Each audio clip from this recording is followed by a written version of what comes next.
Ratiba ya kwanza imeshafanyika ya kuwasikiliza viongozi wetu waheshimiwa wabunge, na niwapongeze sana waheshimiwa wabunge makini, wabunge mnaofuatilia masuala ya majimbo yenu. Hongereni sana.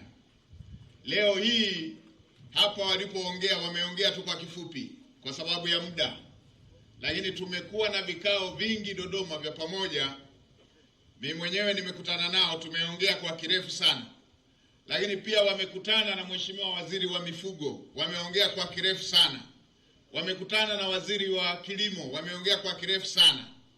Mtambue tu kwamba mko na wabunge makini, na ninyi wana Korogwe mjini na vijijini mna akili sana. Mmechagua majembe kweli kweli. Na hapa wanatusaidia sana, hata kule bungeni wamepewa majukumu ya kusimamia serikali. Ndugu yangu Timothy Mzava ni mwenyekiti wa kamati ya ardhi, maliasili na utalii, na anafanya kazi nzuri sana. Lakini pia ndugu yangu Njama, kama ambavyo mmesikia tunaongea naye mara kwa mara, anafanya kazi nzuri. Na mimi niwaambieni, endeleeni kufanya kazi na kuwalinda na kushirikiana na wabunge makini wa aina hii. Sio unakuwa na mbunge hana hata namba ya mkuu wa wilaya, sasa atakusaidiaje?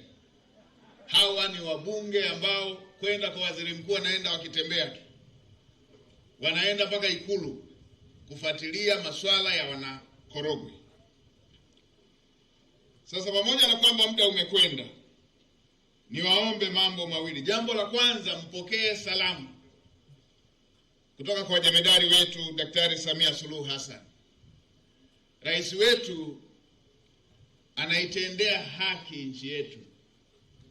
Mimi kwa taaluma ni mchumi. Niwaambieni, uwekezaji huu anaofanya Daktari Samia Suluhu Hassan ndio uwekezaji hasa unaogeuza hali za wananchi na unaochochea maendeleo katika nchi. Jana niliweka jiwe la msingi kituo cha kupozea umeme, kikiwa ni kimoja wapo kati ya vituo vyote kwenye mradi mzima wa gridi imara vyenye thamani ya zaidi ya trilioni 1, takriban trilioni 1.3-1.4 hivi, kwa ajili ya gridi imara. Gridi imara maana yake nini? Maana yake tumekuwa na vituo vichache vya kupozea umeme. Kwa sasa tulikuwa na umeme ukitoka kwenye chanzo unakozalishwa unakwenda mpaka Tanga. Ukienda Tanga ndio uanze kupozwa na kusambazwa katika maeneo mengine. Madhara yake yalikuwa nini? Matokeo yake ilikuwa katika maeneo ambayo yako mbali na kituo cha kupozea umeme, kwa sababu umetembea mwendo mrefu. Wataalamu wetu wahandisi wa umeme wangeweza kutuambia vizuri sana. Unapungua nguvu. Kwa hiyo katika maeneo ambako wanapata umeme wenye msongo kidogo. Kinachofuatia, kila mnapotumia inatokea umeme kukatika, inatokea umeme kuwa mdogo kutokufanya kazi katika baadhi ya maeneo ambako uhitaji ni mkubwa, pamoja na madhara mengine yanayofuatana na hivyo. Tayari mradi unaendelea pale Mkata. Mradi mkubwa wa kielelezo wa mfano sambamba na miradi mingine nchi nzima. Trilioni 1.6. Kuna baadhi ya nchi, hiyo ndio bajeti ya maendeleo ya nchi nzima. Daktari Samia Suluhu Hassan ameelekeza tu kwenye gridi imara. Lakini sio hilo tu. Nimeenda kuzindua hospitali ya wilaya kule Kilindi. Na nimesema ile ina hadhi ya hospitali ya mkoa. Hospitali bora ya kisasa ambayo itawasaidia sana wana Kilindi ambao wako mbali sana na hospitali ya mkoa. Nimeshuhudia mradi wa maji ambao tumeweka jiwe lake la msingi. Na leo hii tunakuja kuuona mradi mwingine unaofurahisha hata kuuangalia tu. Ni mradi wenye hadhi ya kiongozi anayejali mambo ya maendeleo. Mradi huu kwa nchi zingine ungetekelezwa mradi mmoja tu nchi nzima.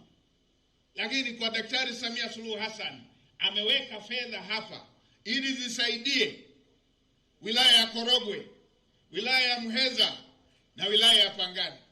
Mikakati kama hii inaendelea maeneo mengine.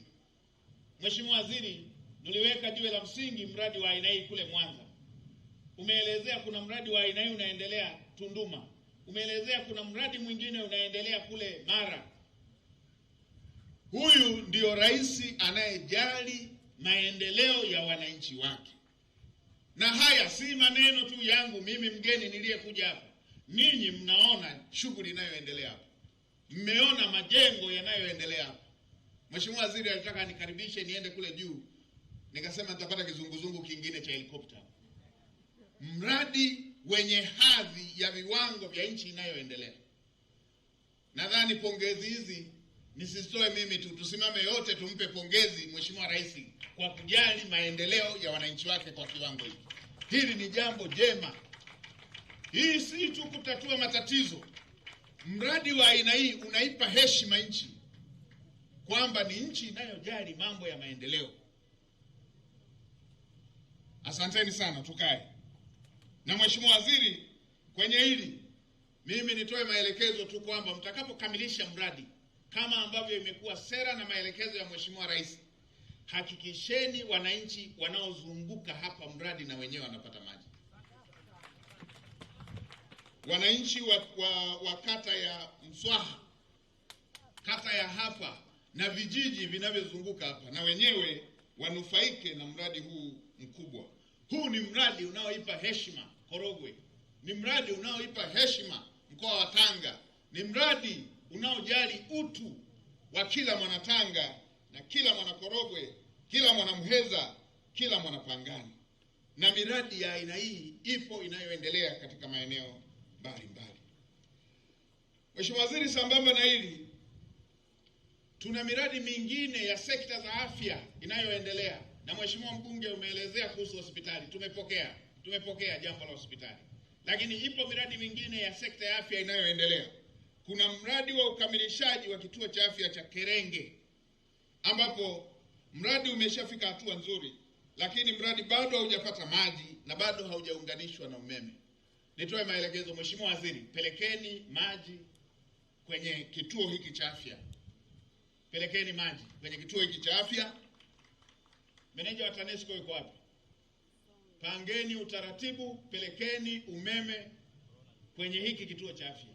Kwa sababu kimekamilika, lakini nimeelezewa kwamba bado hakijapata maji pamoja na umeme. Lakini kuna ujenzi wa miundombinu ya shule ya sekondari ya Foroforo. Shule ya sekondari ya Foroforo. Mradi huu nimeambiwa umefika hatua nzuri, umetumia bilioni 739. Bado na wenyewe haujapata maji, pia haujapata umeme. Maelekezo niliyoyatoa ya mwanzo yaende pia kwenye eneo hili la hii shule, kwa sababu ni shule ambayo itawasaidia watoto wetu wa kike. Naambiwa ni shule ya wasichana. Bado miundombinu hii bado shule hii haijaanza tumika na baadhi ya miundombinu hii inakosekana. Wizara ya Maji, Wizara ya Nishati kupitia TANESCO pamoja na mkurugenzi, kamilisheni maeneo ambayo hayajakamilika haraka ili shule hii ianze kutumika.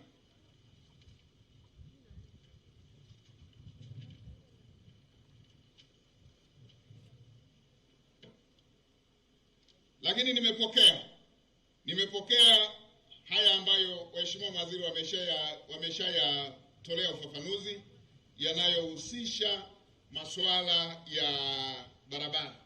Yalitokea masuala ya wanyamapori. Tumelipokea. Tunapanga tuwe na kikao cha mawaziri takriban 6 wanaohusika na haya masuala ambayo yamekuwa yakijitokeza.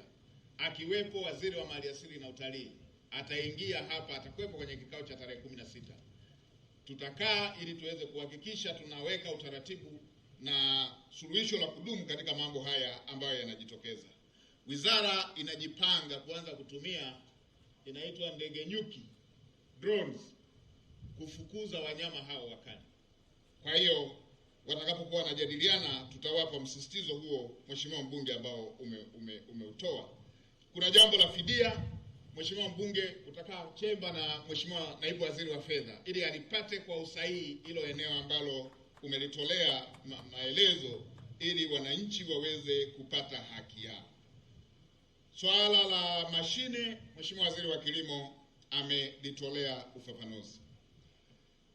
Pamoja na furaha nilionayo kwenye mradi huu mzuri wa hapa eneo hili la Mswaha, ili mradi huu mkubwa, kituo hiki kikubwa ambacho kinatupeleka kwenye main grid ya taifa, ambao ni maelekezo ya ilani ya uchaguzi na maelekezo ya Mheshimiwa Rais.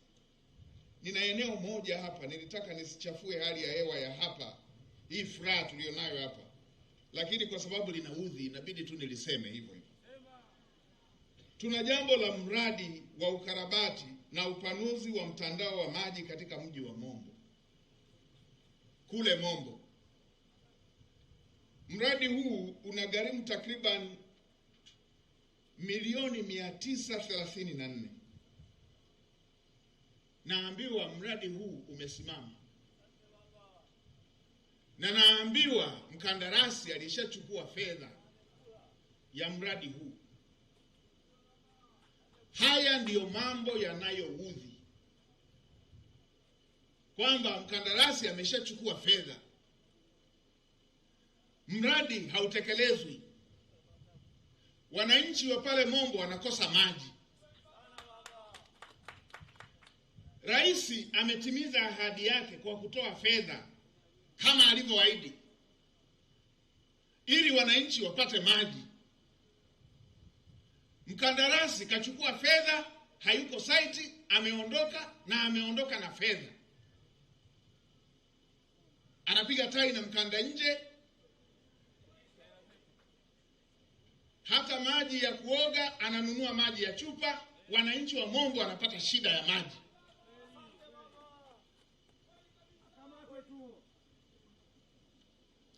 Haya ndiyo mambo yasiyovumilika. Niliambiwa kuna hatua mmechukua.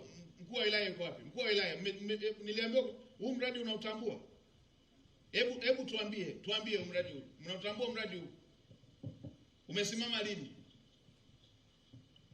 Mheshimiwa Waziri Mkuu, huu mradi umesimama karibia ni mwaka wa pili, na mkandarasi, watu wasimamizi, watu wa HTM tuliwaeleza, sisi ndo tuliingilia kati kuhakikisha kwamba OCD anamkamata huyo mtu. Anaishi Dodoma, muda mwingi alikuwa hapatikani, akaenda kukamatwa Dodoma, akafunguliwa mashtaka hapa na faili liko NPS, na amekuja mwendesha mashtaka mpya hapa wilaya ya Korogwe. Nilikaa naye ofisini alipokuja kujitambulisha juzi kwamba kuhakikisha huyu mtu faili lake apelekwe mahakamani. Anachukuaje mtu fedha? Mwaka mzima amekaa na fedha ya serikali. Mwaka mzima anadunda na fedha ya serikali na wananchi hawana maji. Mwaka mzima anadunda na fedha ya serikali na wananchi wetu wanapata shida. Kina mama wanauza mboga, wanashindwa kuwapa hata chai watoto wao ili wanunue maji. Alafu mwenye fedha ya serikali yuko anadunda mtaani kule.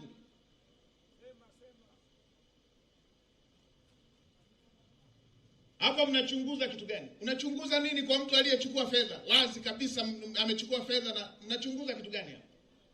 Mnachukuaje mwaka mzima na huyu yuko mtaani anadunda na fedha ya umma? Mnachunguza kitu gani? Mnamwachaje anadunda nje na fedha ya umma anayo na watu wanapata shida ya maji?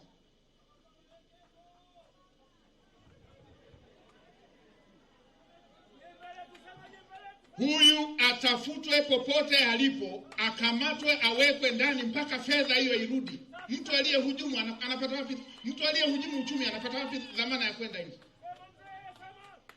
Mtu aliyehujumu, mtu anayefanya hujuma ya uchumi kwa namna hii anapata wapi dhamana?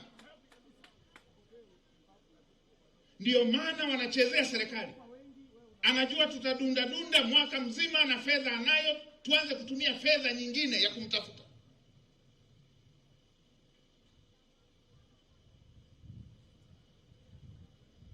Kamanda wa polisi, mtafuteni popote alipo. Ninapomaliza ziara hapa niambiwa ameshakamatwa, na angekuwa na akili angerudisha hii fedha kabla sijapita hapa. Kamateni, acheni mchakato wa kuwahurumia wezi.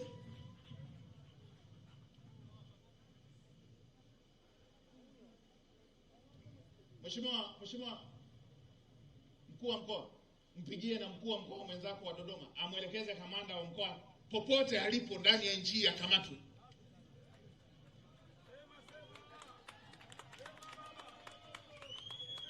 Hatuwezi tukawa tunawaheshimu watu wasio na heshima, wasioheshimu mali ya umma, wasioheshimu utu. Hivi alitokea na mwingine, kijana mwingine pale anatapeli, ameenda kumtapeli mama wa watu, mama mzee, mama maskini, ameenda kumtapeli, akatapeli, akachukua hati yake, akakopea, anatembea mkanda nje, anatembea na tai, mtanashati, kumbe ametapeli mama maskini. Nilisema akamatwe, awekwe ndani mpaka arudishe hiyo fedha. Wanaharakati wakawa wanasema sasa haki iko wapi? Yeye aliyoaibia akina mama wanaohangaika masokoni humo, wananunua maji kwa gharama ya juu. Haki iko wapi hapo? Haki iko wapi hapo?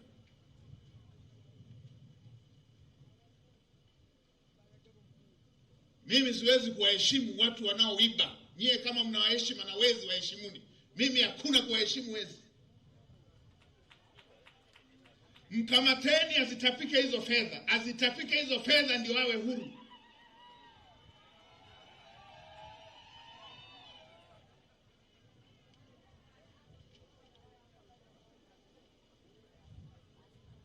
Na nimetoa maelekezo kwa wakandarasi wote. Kila mkandarasi anayepewa kazi akishapokea fedha, tunataka thamani ya fedha hiyo tuione kwenye mradi.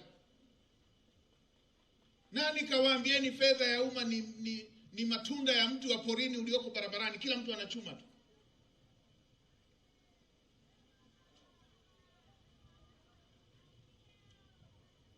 Na nikawaambieni ni matunda ya porini yaliyoko barabarani, kwa kila mtu anachuma tu, anajichumia tu.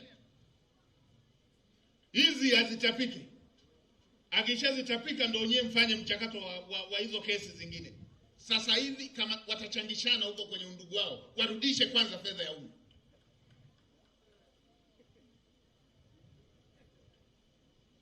Jana nimepita hapo tena, naambiwa Handeni hapo wataalamu wetu rais wetu kahangaika kutafuta fedha, anataka vijana wa Handeni wapate VETA, wajifunze, wajiajiri, waajiriwe, wawe na ufundi. Alafu watu wetu wamepelekewa simenti, wameiacha mpaka ikaganda. Ingekuwa ya nyumbani kwao, wanajenga nyumba zao, wangegandisha simenti. Zaidi ya mifuko 1000 wamegandisha.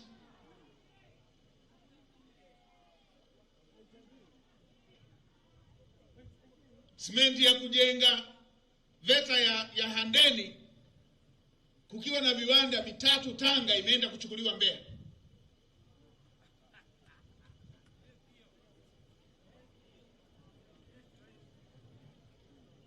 Viwanda hapa vya kutembea kwa mguu.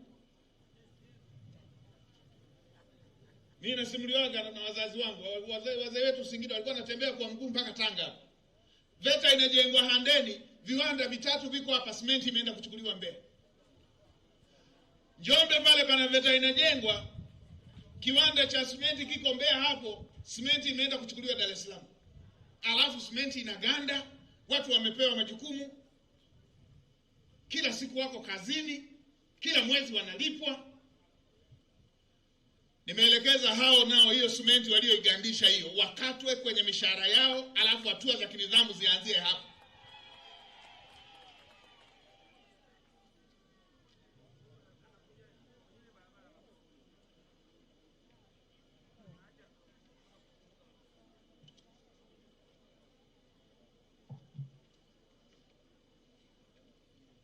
Upuzi wa aina hii hatutauvumilia. Na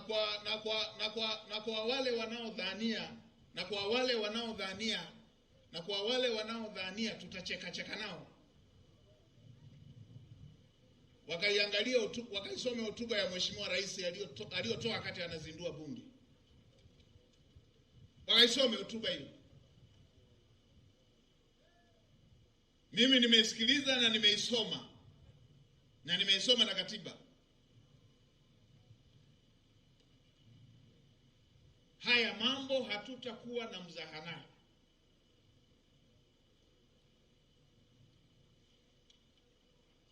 Wale wanaosema sasa anakuwa mkali sana atachukiwa. Nani kawaambieni mimi nimeteuliwa kuja kupendwa?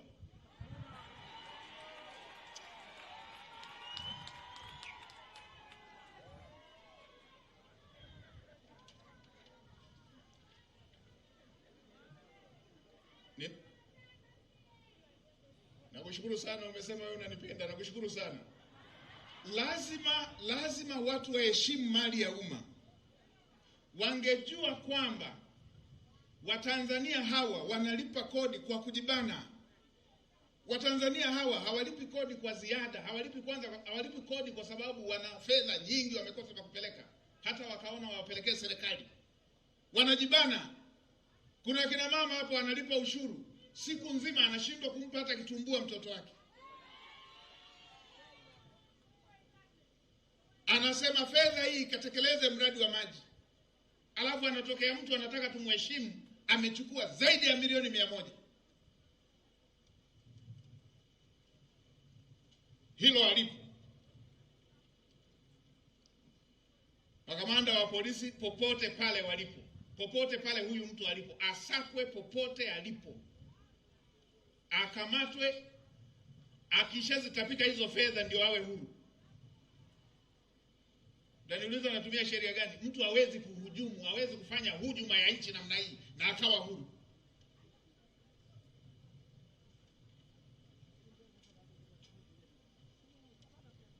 Na mimi katiba imenipa jukumu la udhibiti na usimamizi. Wanaye hoji utahoji huko, utahoji. Na wewe kama una ushirika na wezi, na wewe tutakukamata.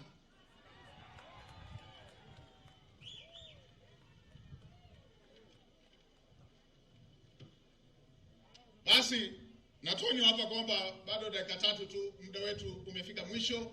Mimi niwashukuru sana na niwatakia kila laheri. Nimesema kwa wale ambao wanahoja tutaratibu vizuri na waheshimiwa wabunge tupate kusikiliza pale wakati tunapanda kwenda Lushoto. Mkurugenzi wetu, fuatilia jambo la kituo cha afya cha Kerenge, ushirikiana na Wizara ya Maji na wenzetu wa TANESCO. Fuatilia shule yetu ya wasichana ya Foroforo ili pia ushirikiane na hizi taasisi zilizozisema ili huduma hizo ziweze kukamilishwa. Nimepokea mambo mengi kutoka kwa waheshimiwa wabunge na taarifa ya mkuu wa mkoa. Tutaendelea kuyafanyia kazi kadri tunavyoendelea na ziara, na mengine tutatoa majibu kabla hatujatoka ndani ya mkoa wa Tanga. Mungu awabariki sana. Asalamu alaykum wa rahmatullahi wa barakatuh. Asanteni sana.